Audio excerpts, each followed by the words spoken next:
Hello, Jason. Hello, this is Jason Stuart. Hi, Jason. How are you? Hey, how are you? Doing wonderful. Thanks for making time to join me. Oh, thanks for asking.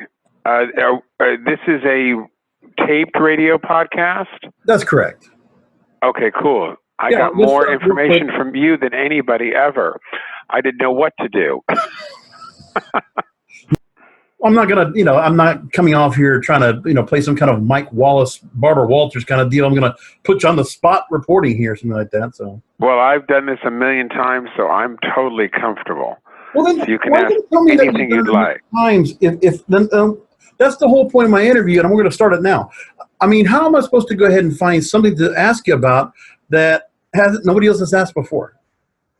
How are you supposed to do that? Because think about it. I mean, what questions have not been asked before? And that's the point. That's me? Yeah. What's the question that hasn't been asked? Oh, gosh.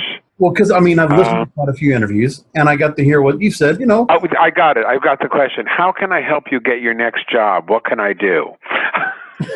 No one's ever asked me that.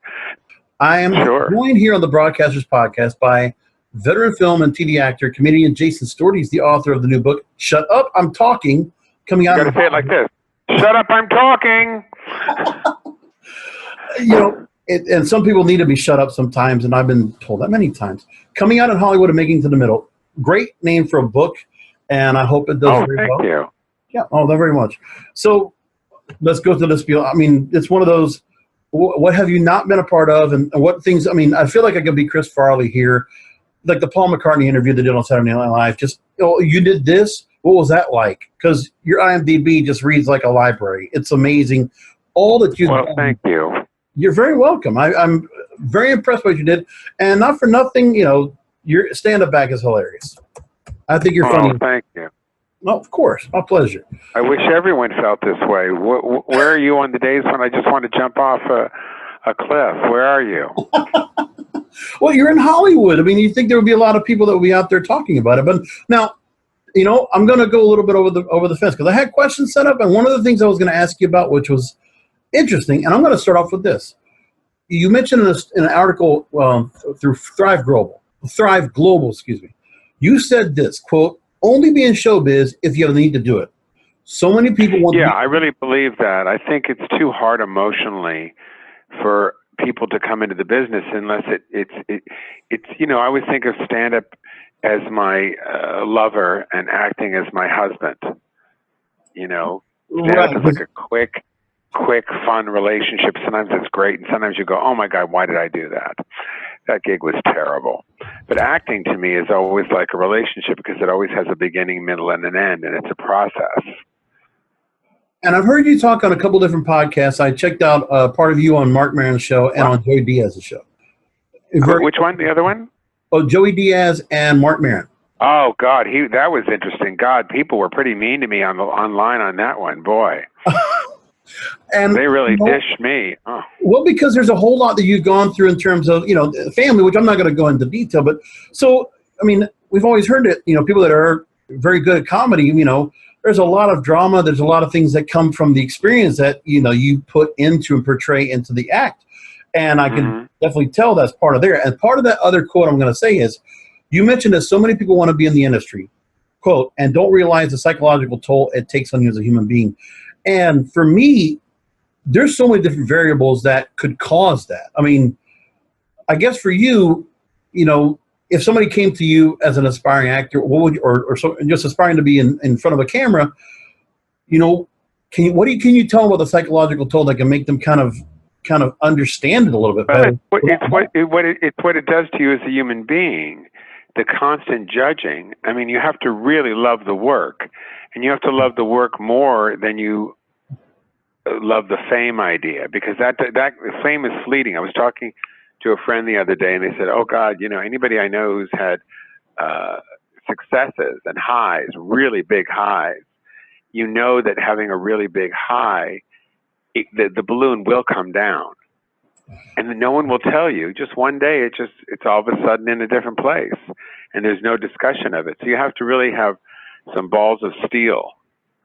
And there at times I'm a bit of a sensitive sort.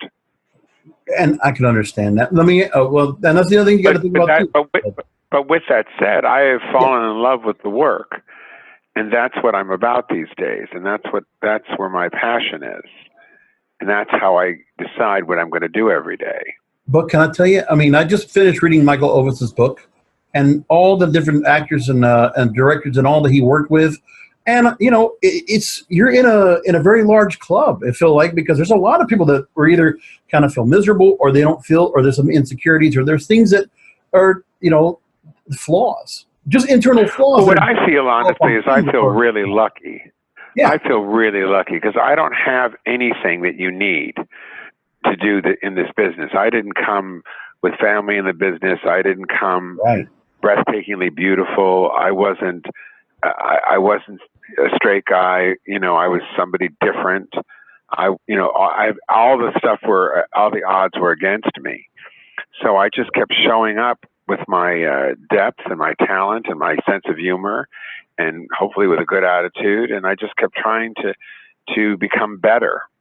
And I always think if I saw a movie of my entire life, I'd, like in that Albert Brooks film, what was it called? Defending Your Life. Yes. And if I saw my whole film, I'd go, oh my God. Oh God. Oh, that was great. That was fun. Oh, that's frightening. Oh, I'll never do that again. I think I'd be too scared. Right. No, you're right. And I'll tell you, one of the people you talk to on your podcast, and by the way, for me, podcasting is a bit of therapy. Like, it's nice when there's certain things I want to vent and talk about, and I have no other place to go with it. So I love the format here, and I notice you've definitely embraced that. You've done it a couple of different series. I've done four different series. And now I'm doing an actual radio show, which is a little different. Right. Now, one of the people you actually talked to, I got to talk to a few months ago, Patrick Kilpatrick. And that was just after the book got released, Dying for Living. I got to hear the audio, which I recommend everybody listen to because that's fantastic.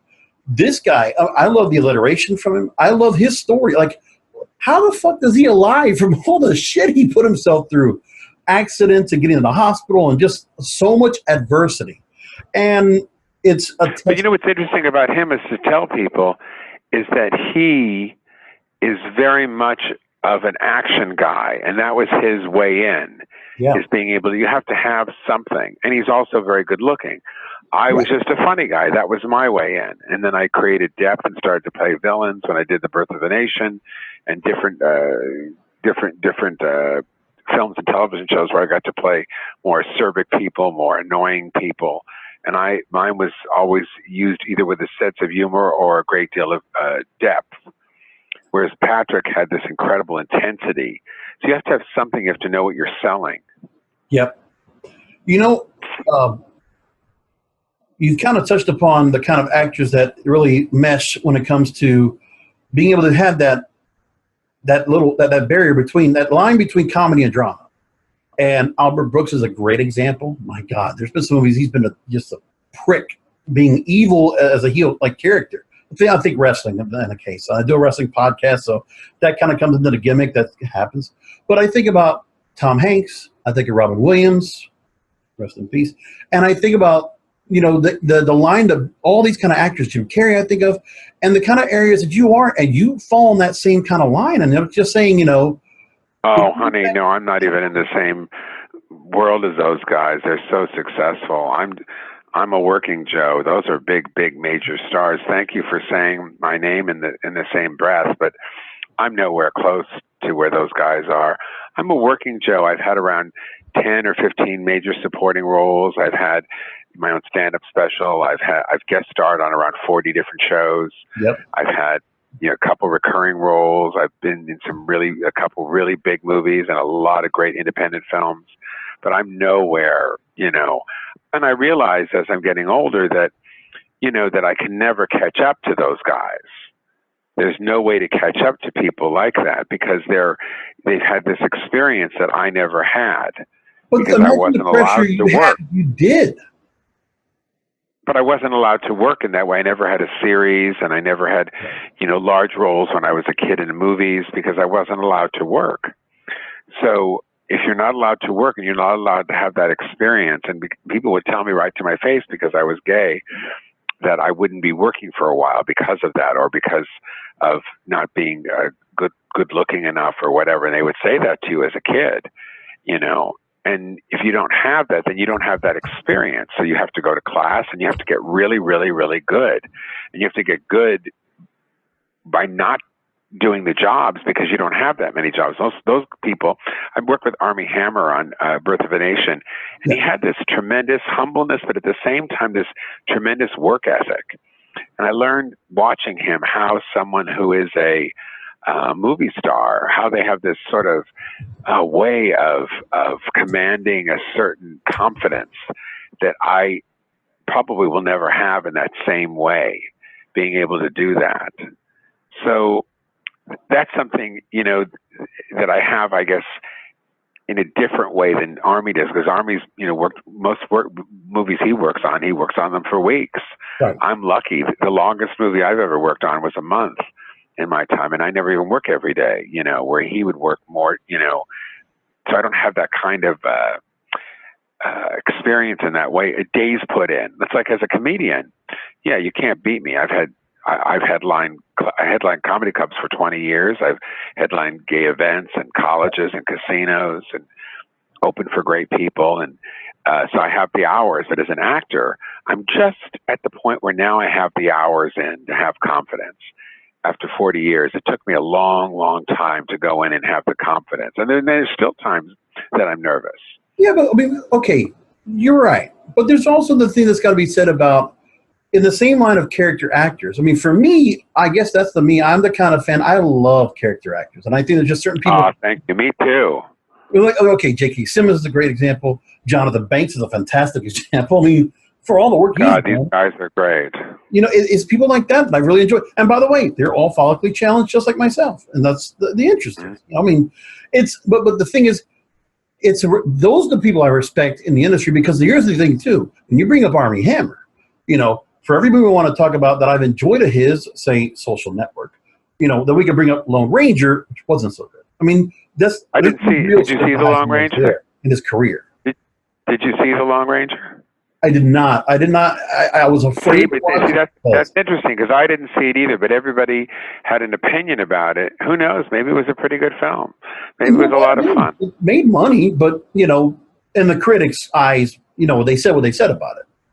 I know, but I think that's for me, I hate to regurgitate that, because unless we've actually seen it, we don't really know. No, I mean, I don't on you in any way, but an actor or the movie. I'm just saying he got panned for that. I'm not saying I did it. Right, but it doesn't mean the series wasn't great. I mean, rather, the movie wasn't great. It doesn't mean that. Right. Or a lot of fun. Like, I remember seeing Jilly Lee. What is it, Jilly? Oh, Jilly, yes. Oh, my God. Yeah, did you see it? I saw it. I liked it. It was fun. It was a light, fun, kind of romantic film. It was sort of glossy and fun. Nothing great, nothing that I'd want to see again, but it wasn't bad at all. Well, and Ishtar, I also remember seeing, going, wow, what are they saying? Why, you know, I have been in bad movies. None of those movies were as bad as some of the movies I've been in. So, but you know, the thing, I think that we got to stop listening to what the press decides. You know. Yeah. But, you know, some people have had movies that get a little bit, you know, criticized. I'm like, yeah, Patrick Swayze, okay, Ghost. But then you have Roadhouse, which I can enjoy that movie over and over again. And that's not... But that movie plays on TV all the time. Everybody, he did a lot of really fun, goofy movies. Right.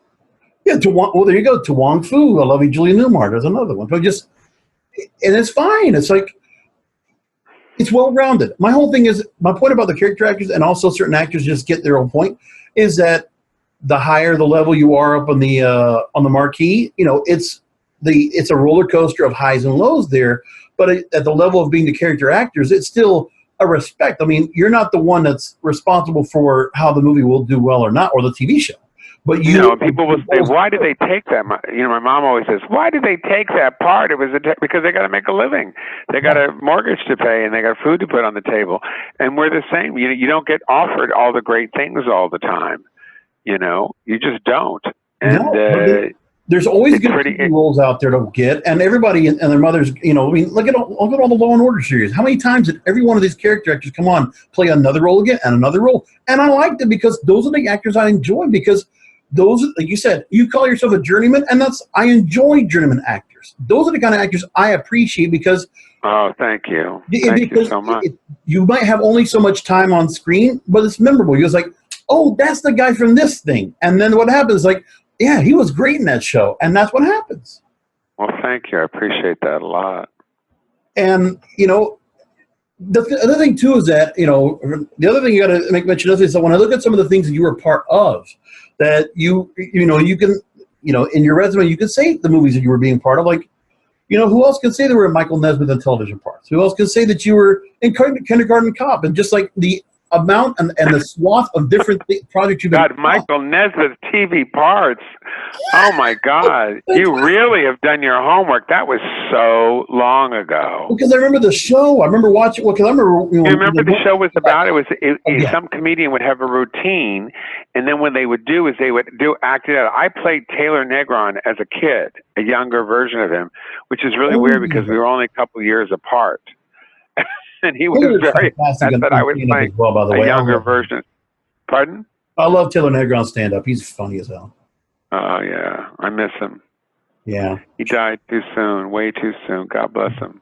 It's unfortunate.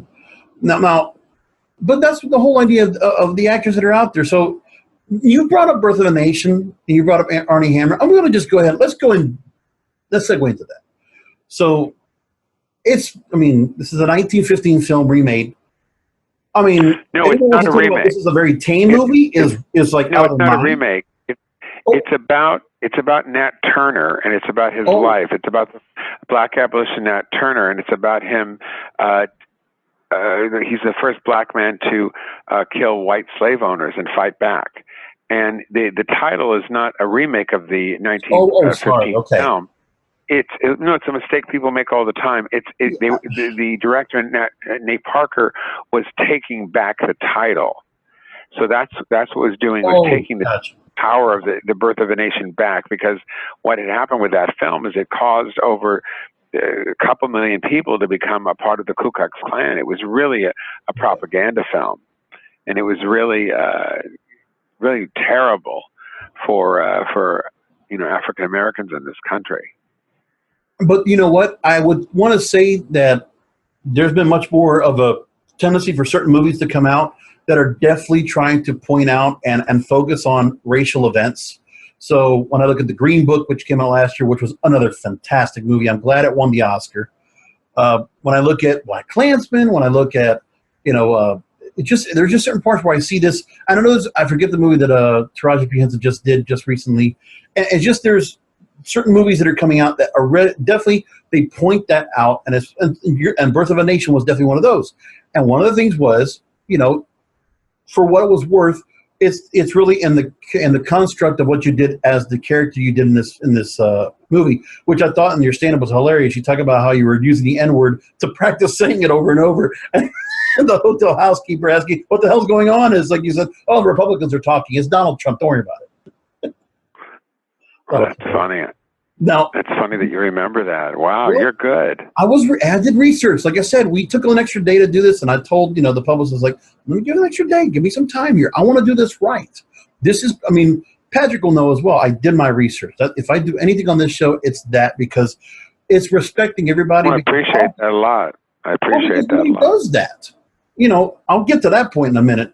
But now, you were with Armie Hammer. You were Jackie Earle Haley, who's great, doing the plantation owners in this drama that was directed by Nate Parker, and you showed that your talent was formidable. And this is one of the critiques that I read, that you were not to say that he isn't hilarious, but still evolving as a performer and as a human being, hoping to make a world a better place. And I think there is something to be said about these movies being made now, and definitely controversial, but I also notice people are not there's some people not susceptible to it, and they're pushing back. But you didn't give a shit about it. Like, you went ahead with the movie. You were with the project. Do you get any kind of flack for it, or do you hear a lot of flack from what's being said of that movie after the fact? You mean the fact that it's a movie about black people killing white people? Right. No, not at all. Because my whole life, as an artist, my fantasy was to be in a film like this, to be in a film that told this incredible story that hadn't been told before, so someone could go into a room and see things differently, from a different point of view. So for me, it was a gift to play the character and be a part of telling this story. And people had asked me a lot, and I've said this a lot in a lot of interviews. You know, when you were asked questions about it, I said, how do you feel about it? I said, well, what I do is I take off my shoes, I put on the shoes of my black brothers and sisters, and I shut up and I listen. Because that's what has to happen sometimes. Sometimes you just have to listen. And you have to be able to see somebody else's point of view. And your opinion doesn't always matter. It's not about you. Right, this movie is not about me. If I can make this point, I think it also can be done when the messaging is done, because you're trying to, in this platform, you're trying to entertain in some way and you're trying to inform. So there's got to be a point where you have a mixture of both. You are getting people to draw into the movie, but I mean, there's a point where I wouldn't want it to be lectured if I'm watching a movie. I'm trying to go there. And, you know, and if I be educated. Yeah, but we lecture people, we almost barrage people. As a gay person, I feel like, man, straight people, your sense of self-esteem is so big that sometimes it feels like you're driving over us with a car. And then the minute we get something, you say, oh, this is too much. I mean, it's like you're so quick to it being too much. And we're always so worried about what you think. So when a black person did this film, and it didn't matter, when Nate Parker did this film, he did this film from his point of view. He raised the money. He did everything himself. Yeah. And 20th Century Fox Searchlight bought it. That's what I loved about the film, that it was totally his point of view. And that's, you know, what HBO has been doing, and FX, and a lot of the newer channels, Netflix to some degree. And people were doing that a lot these days. They're leaving the artist alone so the artist can create their work. Oh. You know, whether it's entertaining or not, that's for the people to see. But what I don't like is when, you know, the press will put their stamp on something and decide how everybody should feel, and then people regurgitate that. I think people should see it themselves. You know, this film, Birth of America, is not 12 Years a Slave, which is a European film, much more slow-moving. This film is very fast-paced and very American, and there's action in it and all sorts of stuff, and a love story, and within that, it's about this remarkable man. Is he a martyr? Is he crazy? Did he go insane? Is he touched by God? Did God speak to him? You know, all that kind of stuff. I mean, I was just lucky to be a part of it. And there's a whole chapter in my book, shut up, I'm talking, about it's called The Birth of an Actor, and how this part came to me. Because I went through a sliding glass door to get it, and then a doggy door. I didn't go in through the front gate. And my hope in writing this book is two things. One would be that people would read the book and they wanted to be an artist of some sort, and it would give them some inspiration and raise them up and hopefully set them on a path to creating their own reality for their own work. And also that that people can see that I'm not just a one-trick pony. And that's always something that you're trying to do in order to work more. And hopefully people will see this book and feel that way with me as I do with them. No, listen, for me, you know, it encompasses the fact that when I look at the movie just from face value, you got a great cast in it. You have incredible cast. Is Penelope Ann Miller and you know, Asia Naomi King. Oh my God, it's an extraordinary cast. I mean, just how lucky was I? And I'm still friendly with some of the people. But I want more movies like that to happen. But I also want to make it where, you know, it's a matter of, I like debate and discourse, but I also don't want to make it where, you know, and I feel there's a point where we are getting to this level where, you know, I don't want things to be censored. I want everything to be open to the public and let people absorb it for themselves. And if it does change your mind, change your interpretation of things, let that happen. But I want to leave the open door for everybody to have that chance. I hope so. I think, you know, that a lot of people, it's just what's going on in this country now. People are afraid, you know, they're afraid of the idea that if we let people of color get work, that we won't be able to work. And believe me, you know, as a Jewish man who appears to be white, you know, to people, it scares me too. But yeah, but I think some of that's being played to a point because there's a narrative that's being put out there that, and I don't like the narrative that's being put in Hollywood. There's just a particular quota that needs to be out there of the types of movies that need to come out. I don't like the fact that we're seeing. I just wish it didn't always have to be the character actors. Why can't the leads be black or Latino or Asian or whatever? And why can't the supporting characters be white now instead of the other way around? I'd like to see that a bit. I just want to see good movies. That's all I want. It doesn't make a difference to me at all about, you know, if the actor or actress is good, let me watch. And I mean, I'm really not prone to. I'm not determining, you know, any movie that I go watch based on, you know, like for me, it's the actors that I want to watch. And I'll say, you know what?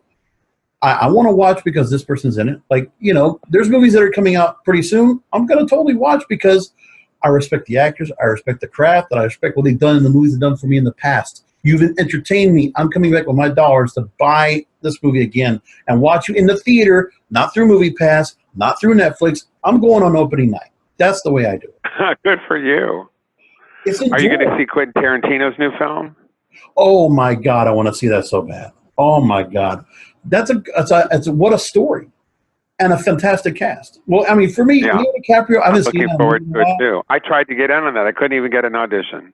Oh, and by the way, Margot Robbie looks better than ever. I think she's just gorgeous, and just when has she ever not look great? And she's talented, which is a rare combination. Very, and I'll tell you, like you know, and you can just see where like certain people get to work with certain people, because I remember Margot Robbie and DiCaprio working on Wolf of Wall Street, which is another fantastic movie.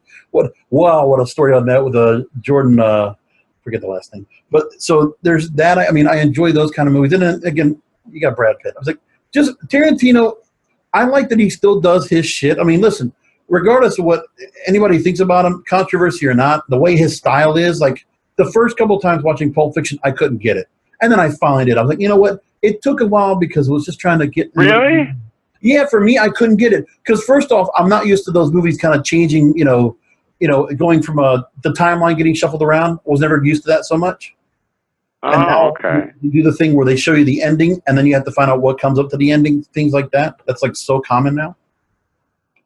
But for me, that's a great movie I'm going to look forward to. I can't wait to watch that. That's there's that. I mean, and then usually my thing too is I also enjoy the Oscar nominated season. Like I love watching certain movies that I'm going to catch that are going to catch my eye. What was your favorite film last year? Me? Well, besides Green Book, I enjoyed Melissa McCarthy's movie. The one you forgive me? Israel, the book writer, the forger. Will You Forgive Me? Yes, I love that. Oh my God! That, by the way, and speaking about one of my favorite movies of the year, and I would love to have played that Richard E. Grant part. He would have loved to play that part. He stole it. He was what a good way. He was like, well, you know what? Also, jerk to playing the jerk because of what she was doing, and he just took advantage of it. I can't knock him for the logic right there. It's actually pretty good. But yeah, he was a great role, fantastic role. Now, let's go and make a few mentions that. So I didn't get a chance to go into the bio for you. So just so you know, sure. If you're looking to recognize Jason Stewart, you might have seen him on TV roles like My Wife and Kids, Judd Apatow's Love. You came out on Geraldo, which, by the way, I missed that damn show. I wish he wasn't on Fox News doing his shit. I wish he was doing his damn show and bring back the characters he used to have on. I want him praising Anton LaVey's daughter, thinking after all this, oh, you're satanic. You're the most evil person in the world, Anton. But you know what? Your daughter's hot. Come on. I'll never forget that. And I'll never forget the KKK and him getting broken nosed, which, my problem is, and maybe this is a good question to ask you, because you were on certain shows that of these kind of characters that were just like out there. I mean, you were Joe Franklin. God, I never got to watch Joe Franklin, but I always saw Billy Crystal doing Joe Franklin on Saturday Night Live, so I never got to see more than that. I didn't even know that was him until I was on the show. And Merv Griffin, oh my God! Like I wish I would have been around to watch that because that's just. And oh my God! I know, no, this is. I mean, the second I wish, one, Michael Mustow just mentioned me in his column all about the Merv Griffin story. It's so funny. So you would go on the Merv Griffin show. I just went to oh God, I wish I could remember the talent coordinator's name. I just went to his office. I did my act. He said, "Great, we want you on the show." I almost dropped dead right there. I was so excited. I went on the show. I didn't have to worry about going to the couch because I immediately was going to the couch. And Merv says to me during the break, "Look, if you're doing a joke, just touch my hand. If I'm interrupting you, I don't want to mess up the punchline." And I thought, wow, what a nice guy, you know. And then I leaned into him and made it, and then the audience, and he leaned into me, and it was so funny, and the audience just laughed. It was great, and I knew that I would have been back if the show would have stayed on the air, but it was the last couple of months of the show. yeah, you know, but the thing was, that was the guy that knew his place. It was kind of like an Ed Sullivan kind of deal. He knew. He was just great. See, I always thought Carson, people love and revered Carson, but I really love Merv and some of the other talk show hosts like Dick Cavett, who were a little more intellectual. Carson was great, but it was always this fear-based thing. Nobody would talk to him. He was kept in tissue paper. You know, you didn't know whether you were going to get to the couch. I mean, it's not enough that you're on the show and you're a nervous wreck. They have to make it more crazy, you know? And I think all that stuff made for a less fun experience for the comedians and for newer guests. We don't have those, by the way, and getting into television, we don't have people like that more. We don't have someone like Dick Clark anymore that creates all this great programming. And, you know, I guess Ryan Seacrest is the last one. Ryan Idle was a gay porn star. I don't know why I brought him up. Ryan Seacrest is the last one that seems to be taking over the Dick Clark mantle of sorts. I mean, I guess Steve Harvey might be there too, because he's got a whole lot of things in the fire as well. Oh, he seems to be one of the hardest working men in show business. Also, beating Ryan just a little. Just a little bit, yeah, totally. You've worked as a comedian, working all the major comedy clubs, and I think before I asked that, you mentioned Carson. I was going to say, how close were you to get to be on Carson? Because if you got on Merv Griffin, you couldn't. Not at all. Nobody wanted me. None of those shows ever wanted me. Damn. Total zip, no. Merv was the last.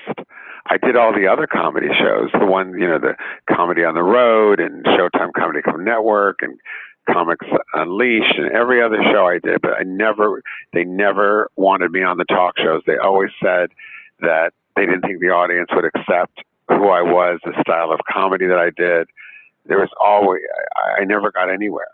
Well, let me ask you this now. It's a voice club. I never saw you on Comedy Central. How come you've never been on there? Have you or no? I did a special on Comedy Central called Out There, and I also did I did a show called Stand Up, and I did a couple different. I did Make Me Laugh, but they're not interested in gay men on that channel or anybody over a certain age. And by the time I got older, they were done with me. And the kind of gay comedian they wanted was somebody that I'm a nightclub comic.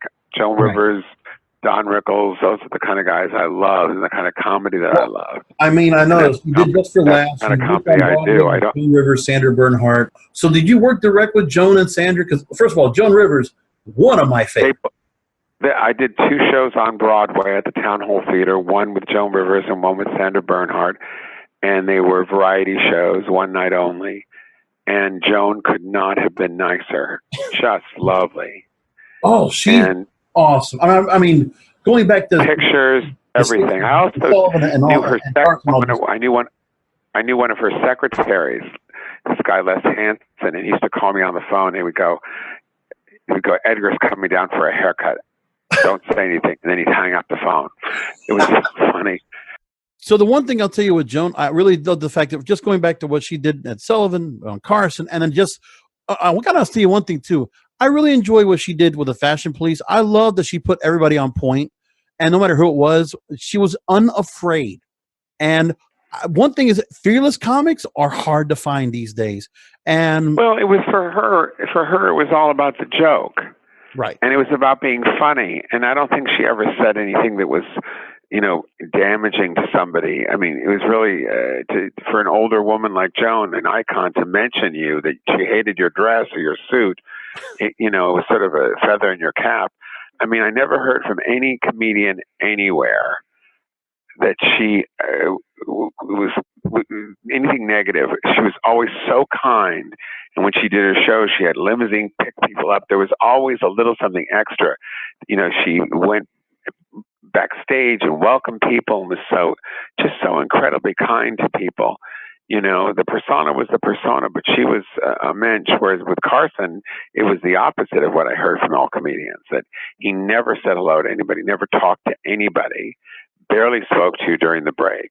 He was kept, at a distance, and the complete opposite. It's amazing that they did so well together.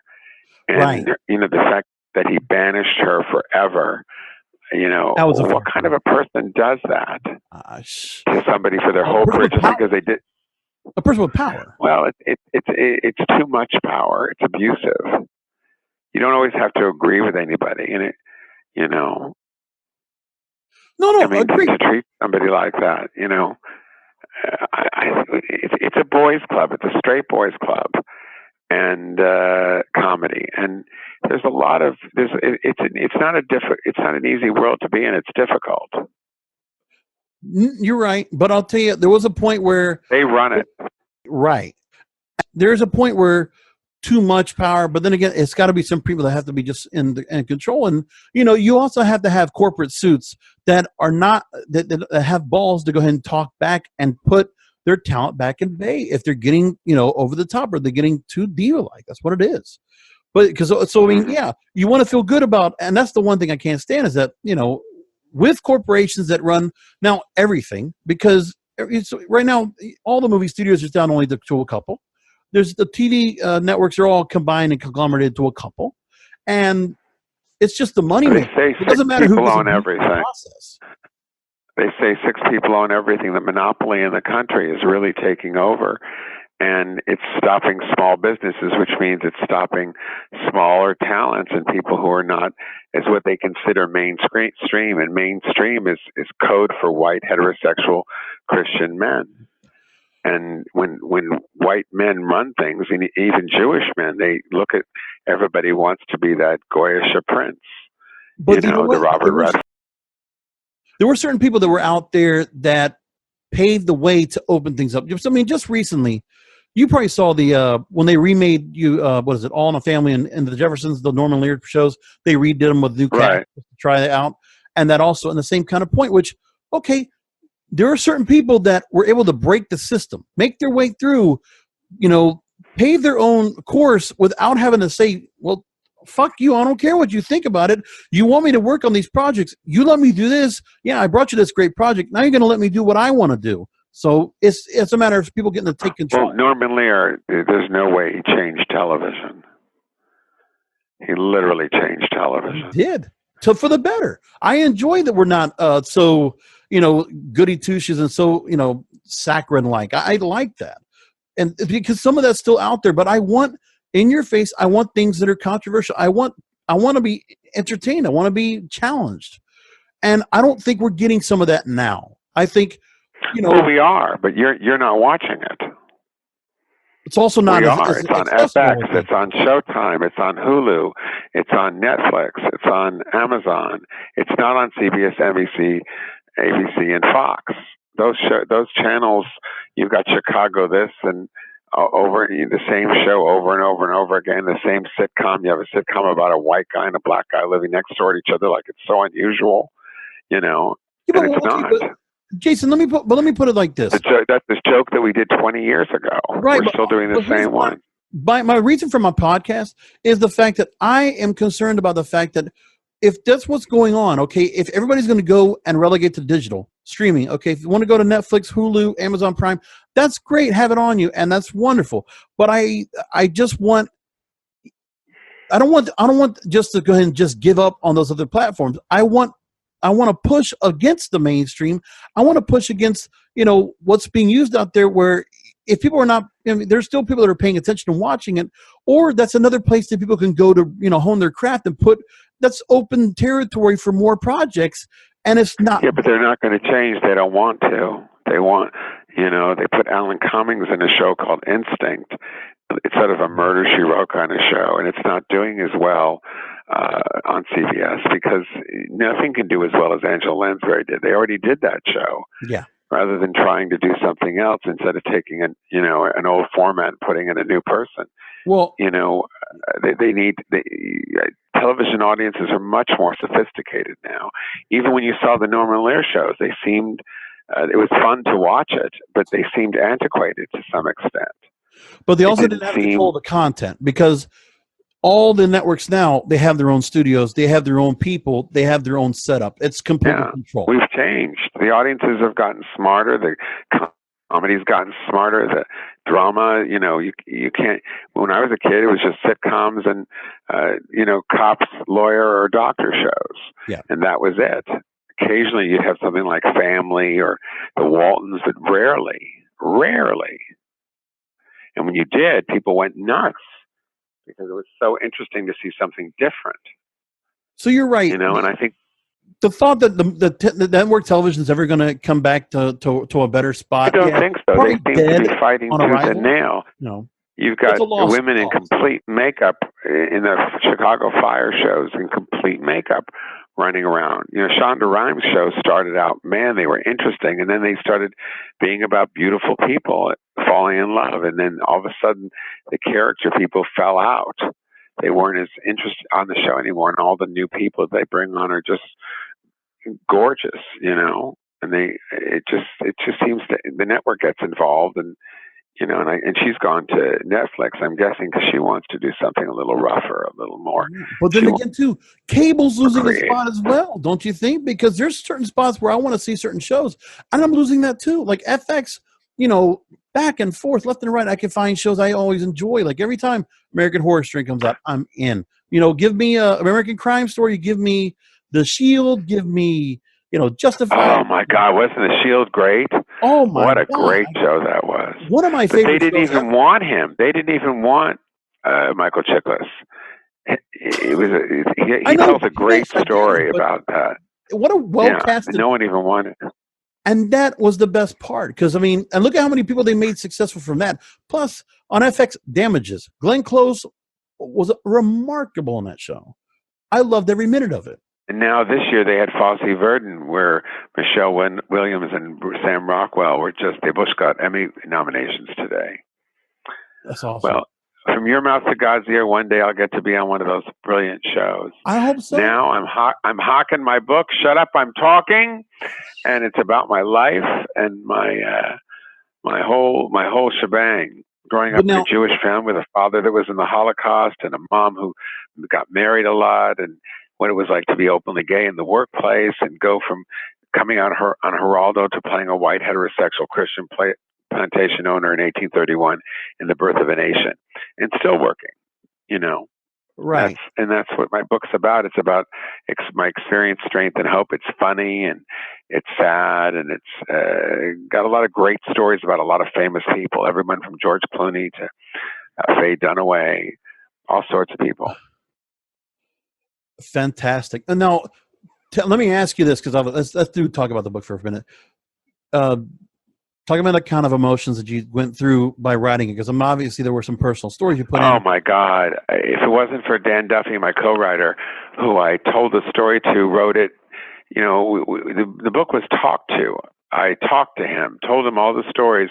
He wrote it as I talked, and then I rewrote it, and that's the way we worked. And for those who live in Los Angeles, August 2nd at Book Soup, we'll be having a book signing, and Dan will actually be there from St. Louis. I'm flying him in.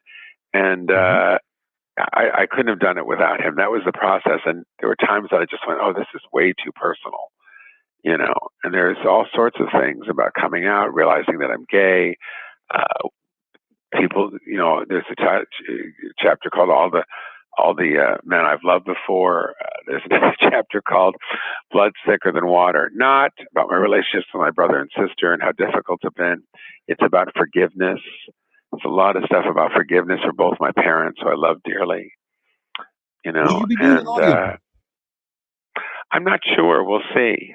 I think you got to do it. I mean, there's well, right now we're trying to sell the online version and the paperback. So that's what's going on now. People can get it on Amazon or I see Barnes & Noble's got it, Google's got it, or on my website from CCB Publishing.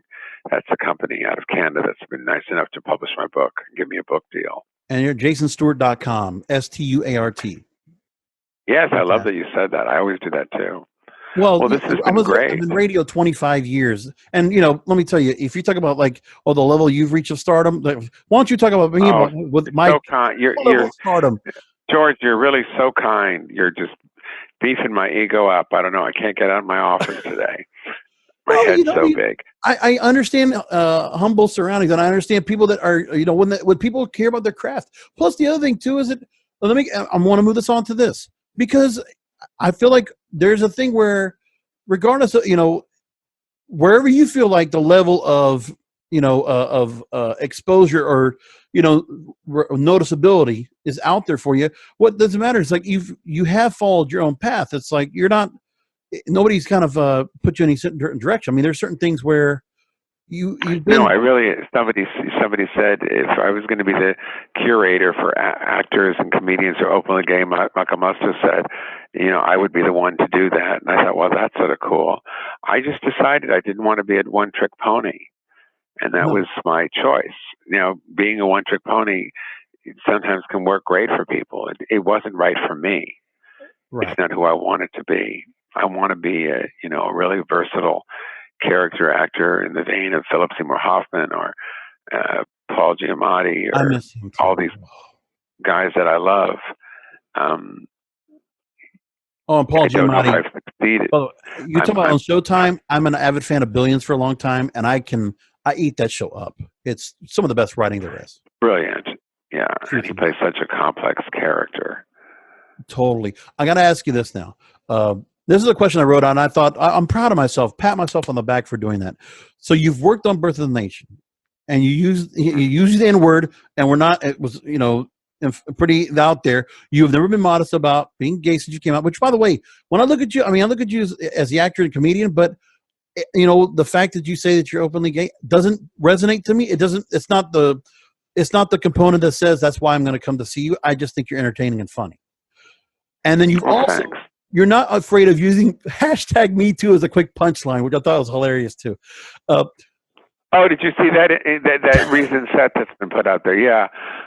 Well, I think you got to have a sense of humor about everything too, because though it's a serious subject. Ask about. It's the state of comedy today, because I think there's a point where I used to enjoy people being blue, and people don't want to do that anymore. Like Chelsea Handler, I felt there was a point where, man, brash and whatever, and Amy Schumer was like that, Sarah Silverman was like that, and I think of the days when I enjoyed people like Robert Schimmel, I enjoyed people like George Carlin, blue, and just didn't give a fuck and just let it out there. If it kind of is offensive, but that's I think that if you have heart, and there's heart to you, I do believe that it resonates differently. Don Rickles himself, and I'm like, what are most offensive people impossible? But I'll tell you, it was everybody, and I love every time I watch him, because in every Dean Martin celebrity roast I've caught on YouTube, it's him and Foster Brooks that made me fall over. I just can't help it. One trick on that, but Foster Brooks was hilarious. Now, in the current culture, most recently, Little Nas X, Old Town Road, the big hit song. He recently just came out not too long ago. We have Megan Rapinoe, that is now the center of attention after being one of the leaders in the women's soccer team for the USA, winning the Women's World Cup soccer title. You have a first openly gay president, if I'm correct, and Pete Buttigieg, that is trying to run for president. And when you have all these role models out there, if you consider role models, but at least there's people out there that are, pushing pushing the narrative that they are gay and proud of it, and they are representing the culture. Are you surprised by the amount of activism the media has reported on it and really have lifted it up, and how, the idea of the LGBT community and how it's leveraging exposure? Then we got Pride Month and we have things like that. It's like, do you like the idea of how this is being put to a certain pedestal, and do you think it might be a little bit insincere part of what's going on? I like the idea that we can be at the table, sitting at the table. Totally. I mean, I just want to be for the. I mean, I wanted to be. when I was growing up, I was told I was not allowed to be at the table. So, for me, this is extraordinary. It's all new stuff for me. It's all first time. I think part of it is too. I think it also has to do with there's been a lot of things that were done decades and decades back of just how, as you could say, religion or just how certain cultural factors, this sanctimonious idea of how you're supposed to live your life, this kind of prism or kind of deal like you're supposed to live within these borders. And the truth is, let the borders get the cultural borders. Let's just open things up, but let it happen organically. I don't want it pushed in my face. Like it's just for me, when it comes to entertainment. I want more stories and I want less fluff and mindless, things like, reality shows, because I just feel like there's just certain things that we have that are just kind of just damaging the culture. And there's just certain things that are, there's mindless stuff. There's things that are going on where I want good. I don't need to be culturally savvy, but I want to be entertained. I want to be educated. I want to be informed. And I think there's certain areas in the media that don't do that. But I don't think the mainstream media or just the news in general, I don't feel like I get properly informed at all. And in some cases, some movies that I see, like I might go see a reboot or things like that here and there. And there's some changes to certain movies. Let's try this with a different type of cast. I'm like, okay, but is it going to be good? Is it going to be entertainment? Am I going to laugh? Am I going to cry? What is going to happen with that? I want to eject I want to emote an emotion. I want to have something that'll jar me, that'll get me moving. And I don't want it just to be on Netflix. And I want my movies to also be where they're not going to be all done on Netflix. I want it to be where everybody can see it. Well, that day is gone where everyone can see it. I know. That's the problem. We missed that boat. And that's over. It just is. But now what has to happen is there is no more actor or singer or comedian or political person that your grandmother knows and that your little baby niece knows. Yeah. Or nephew, that's over. And I just thought, there's just certain also movies where we had, there are certain roles that people appreciate too, and I just don't see where they're coming, where it's not there anymore. Let me ask you this then. When it comes to the way men are portrayed, these days, there's a lot of men that are not looking like alpha males. And I would imagine, I don't know what your preference is and the type of men that you find attractive, but I would imagine there was a time where you saw like Stallone and Schwarzenegger and Van Damme and just people like that, these alpha male, bravado, muscular bound type guys, but they're not portraying that anymore. They want guys to be like with the wives in the shows or in the movies being emasculated or being, put in their place. And, even the culture itself, what guys are wearing, like, okay, skinny jeans. Is that really the idea? The change of hair, the extra tattoos. Is that really like, there were certain things that attracted us before and it's changing so much. And I'm wondering, is that going to be too much for us as well? Because there is still such a thing. I don't know. Of what we find attractive, what was in Hollywood, it's not gotten to that point yet. Hollywood doesn't necessarily represent what the rest of society is like. But we don't, I think there should still be room to have that, the chance for us to suspend this in disbelief, correct? Do you think? I don't know. The whole future's up. I don't know what's going to happen. The whole future's up, and what it will. Que sera, sera. What will be, will be, will be. I don't know what's happening now. I know that I'm working all over the country.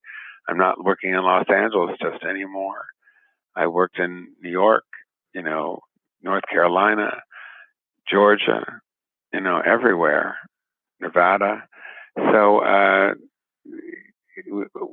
think it's the wild, wild west out there. It's like television was in the 1940s. So I know that where I live doesn't really matter as much anymore. I can understand that.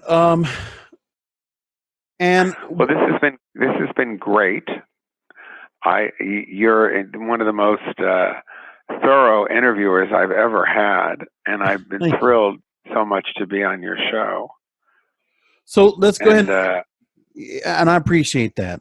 My thing is, again, like I said, you took your time for the work that you've done in your career. It deserves, somebody to come in here, which is the one thing. I mean, again, I can be pet peeving about everything. And one of the things I want to is that, like I said, when it comes to interviews, I'm not watching The Insider and Entertainment Tonight. I don't watch the fluff. I mean, if I'm going to talk to somebody I want to talk to, I want to ask questions. I want to really get to know the person. And I want to ask about what's interesting. Like, I mean, for me, I mean, not. Well, not I hope I've been interesting for you. I hope that. No, and part of it, by the way, is not just Netflix, but I want to look at YouTube and I can watch like Joey Diaz or Mark Maron or Joe Rogan and just talk about whatever. Like that, even the simplest of formats, we can be easily entertained. It's not that hard. And I want Hollywood and I want these other media entities to realize it's not that hard to put out good content. And I think it's getting a little bit overthought. And I think there's a point where I want this, I want an open forum for everybody to go in and get their project out there and to be seen, a chance to be seen at least. That's what I want. And I want you to be seen more. And I want your book to be seen. Again, shut up, I'm talking. Hold on, shut up, I'm talking. I'm trying to promote your book. Come on, Jason. Shut up, I'm talking. Yeah. Coming out in Hollywood and making it to the middle. I'm so sorry. That's so rude of me. So again, it's available through Amazon, Barnes & Noble, your website, jasonstuart.com. And tell me about some other projects you're working on right now. What's in the works? I have a couple movies coming out, one called Abducted, where I play Detective Walter. And I always say, basically, I play my brother who was slightly irritated his entire life. And I'm in another movie called Immortal with Dylan Baker and Sam Levine. And I play a private investigator, and I'm very, very serious. I have this low voice, and I'm very intimidating. I have a great part in that. Kind of a Sam Levine type of voice. I'm the voice of the dispatcher in a movie called The Fair. It's a science fiction movie that's coming out in the fall. And then I'm also in a little short film called Hank that I'm very proud of. It's been winning awards all over the film festival. And I play a middle-aged gay guy in a relationship where they're deciding whether it should be open or not. And that seems to be getting me some of the best reviews I've gotten my entire career. So that's congratulations! I saw one Best LGBTQ short at the LA Film Festival. Congratulations on that. Yeah, and it was nominated for a couple others with others. So that was really lovely.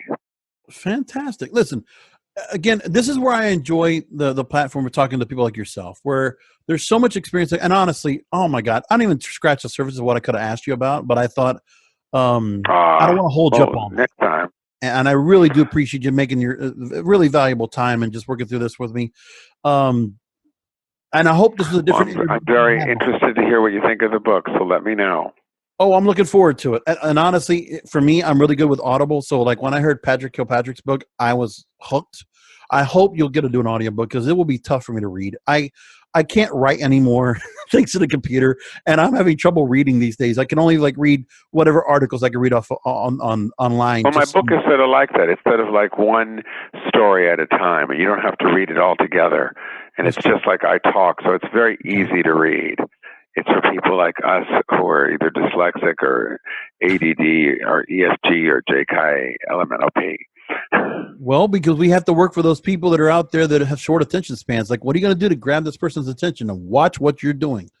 So, by the way, is there anything you have right now that's currently on Netflix or any streaming platforms? Right no, but I have stuff that's already been on Netflix. I have Love, episode 12. I have an episode of Real Rob. My stand-up special, I think, is still available on there, Making It to the Middle, my stand-up special, and a number of other stuff.